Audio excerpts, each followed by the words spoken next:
Vous êtes en compagnie de Radio Taïwan International.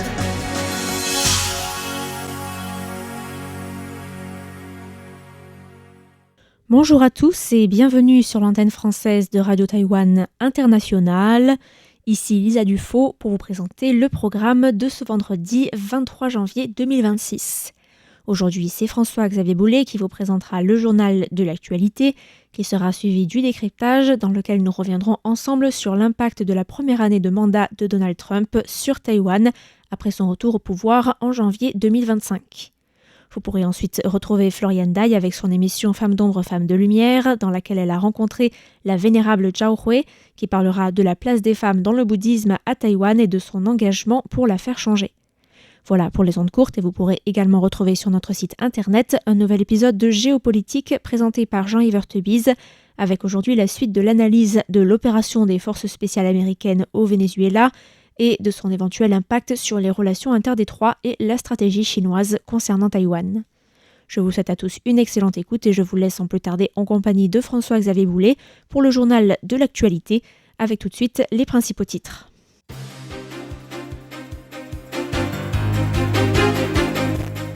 Taïwan réaffirme son soutien à l'Ukraine après que Zelensky désigne l'île comme source d'armes russes. 6e conférence nationale sur le changement climatique, Taïwan cible une réduction annuelle de 4% des émissions carboniques. Un journaliste espion chinois arrêté en République tchèque. Les États-Unis allouent une aide à la défense de 1,150 milliard de dollars américains à Taïwan. Bonjour et bienvenue dans l'édition de l'actualité de ce 23 janvier 2026. C'est François-Xavier Boulet pour vous présenter le journal de la rédaction. Taïwan réaffirme son soutien à l'Ukraine après que le président ukrainien a désigné l'île comme source d'armes russes. C'est lors d'une allocution faite à Davos que Zelensky a indiqué le 22 janvier que la Russie ne serait pas en mesure de produire des missiles sans, je cite, des composants essentiels provenant de Chine, d'Europe, des États-Unis et de Taïwan. Aujourd'hui, ce vendredi 23 janvier, le président Lai Ching-te a répondu aux questions des journalistes sur cette déclaration du président ukrainien. Voici ses propos. J'invite ici le président ukrainien Zelensky à transmettre les informations relatives à Taïwan. Taïwan est prêt à renforcer les contrôles sur les marchandises transitant par des pays tiers dont la destination finale est dissimulée afin d'empêcher leur entrée en Russie et de protéger l'Ukraine. Le chef de l'État taïwanais a souligné que Taïwan soutenait le peuple ukrainien, que Taïwan s'est joint aux sanctions américaines et européennes contre la Russie et fournissait une aide humanitaire aux Ukrainiens aux côtés des nations alliées. De jeunes Taïwanais se sont également rendus en Ukraine pour combattre aux côtés de son peuple, certains allant jusqu'au sacrifice de leur vie. Et Lai Ching-te d'ajouter qu'une fois que la guerre serait terminée, Taïwan resterait prêt à se joindre à ses alliés américains et européens pour l'aide à la reconstruction de l'Ukraine. Les États-Unis allouent une aide à la défense d'1,150 milliard de dollars américains à Taïwan. C'est la Chambre des représentants qui a adopté hier, heure de Washington, un projet de loi de crédit pour la défense qui représente un budget de 838,7 milliards de dollars américains. Ce projet de loi autorise l'allocation d'1 milliard de dollars pour renforcer la coopération en matière de sécurité avec Taïwan et prévoit aussi 150 millions de dollars supplémentaires pour le remplacement des équipements de défense fournis à Taïwan, conformément à la demande budgétaire du président. Ce projet de loi stipule qu'une enveloppe d'1 milliard de dollars doit être versée comme fonds à l'Agence de coopération en matière de sécurité de la défense pour l'initiative de coopération en matière de sécurité de Taïwan, une aide disponible jusqu'au 30 septembre 2027. L'Agence de coopération en matière de sécurité et de la défense définit cette initiative comme visant à permettre à Taïwan de maintenir une capacité d'autodéfense suffisante, notamment en renforçant les capacités de ses forces armées, des forces de sécurité du gouvernement et des institutions de sécurité relatives afin de résister à toute coercition ou tentative d'agression extérieure. Concernant l'ensemble de la région Indo-Pacifique, le projet de loi américain stipule que 16,8 millions de dollars comme fonds alloués à titre de opération de la maintenance de la marine peuvent être utilisés pour l'initiative régionale Asie-Pacifique permettant au commandement Indo-Pacifique des États-Unis de mener des activités de coopération en matière de sécurité, notamment l'aide humanitaire, ou de couvrir aussi les coûts de dépenses de personnel supplémentaires liés à l'entraînement et aux exercices avec les forces de sécurité étrangères dans la région.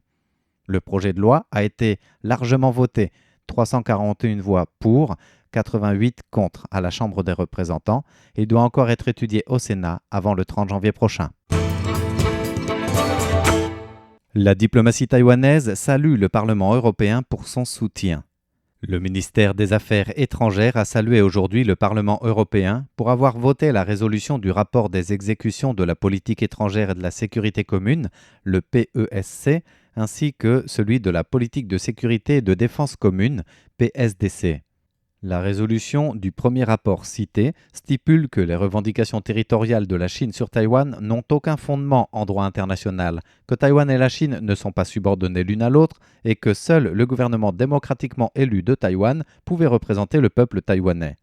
Elle condamne également les exercices militaires chinois tels que le Straight Thunder 2025A ou encore la mission Justice 2025 comme menace à la paix et à la stabilité dans le détroit de Taïwan et dans les eaux internationales environnantes.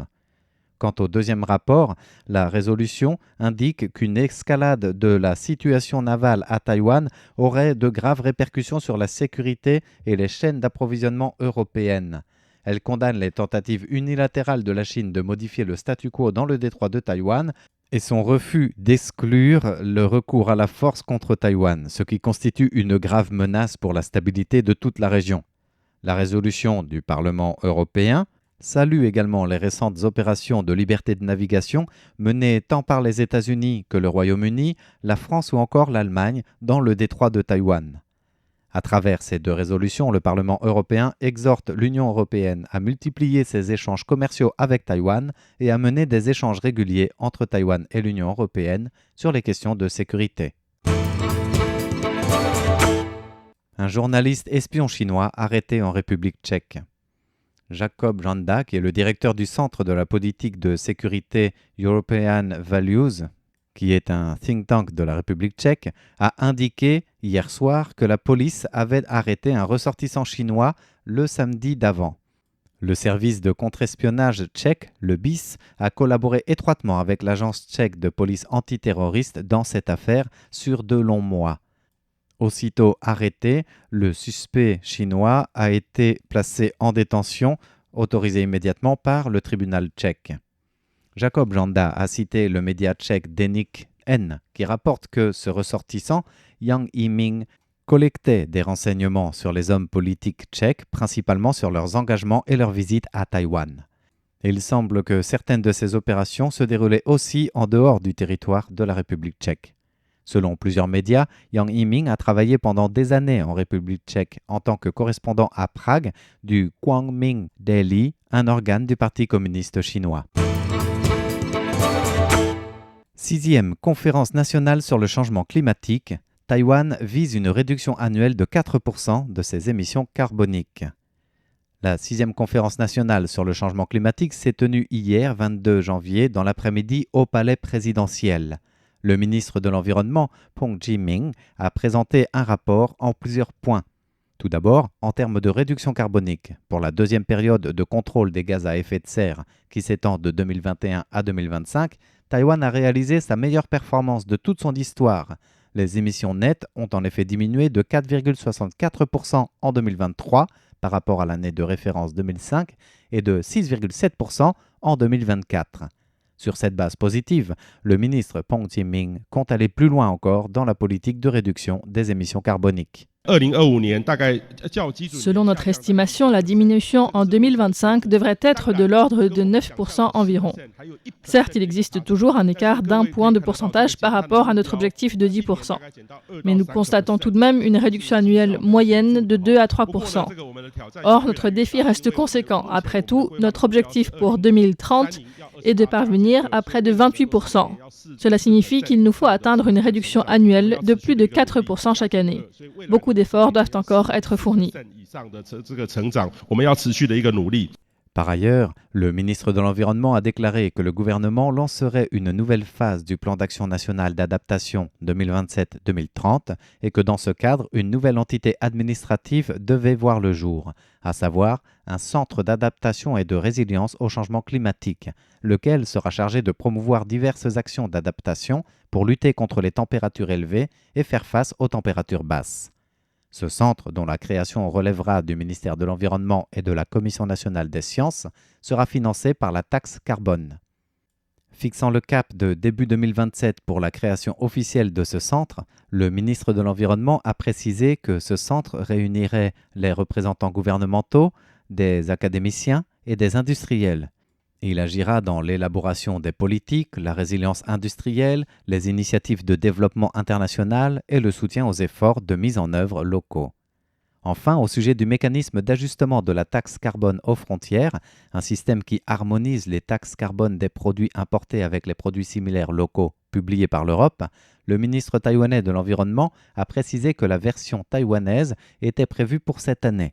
Selon le projet taïwanais, les premiers produits concernés seront les produits de ciment ou d'acier. Les produits en ciment seront réglementés conformément au mécanisme d'ajustement de la taxe carbone aux frontières de l'Union européenne, qui comprend 6 catégories. Quant à l'acier, la liste des articles contrôlés doit encore être discutée avec les entreprises concernées. Taïwan annonce l'établissement d'un groupe parlementaire d'amitié avec le Moyen-Orient.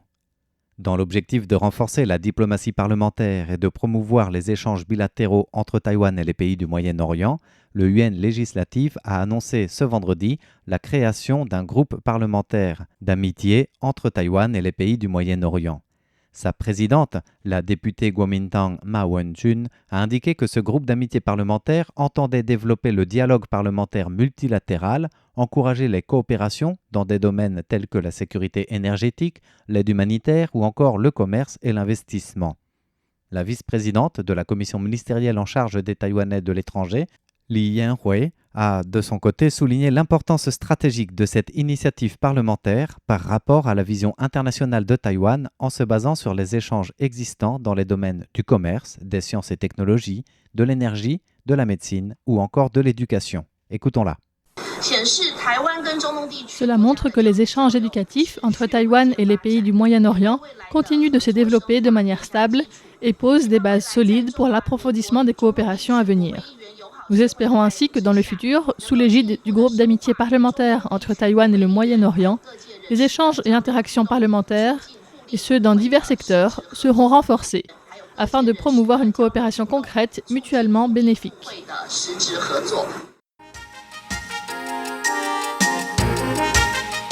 Ainsi s'achève le journal de l'information de ce vendredi, qui vous était présenté par François-Xavier Boulet pour Radio Taïwan International. Je vous souhaite une excellente suite de programmes en notre compagnie.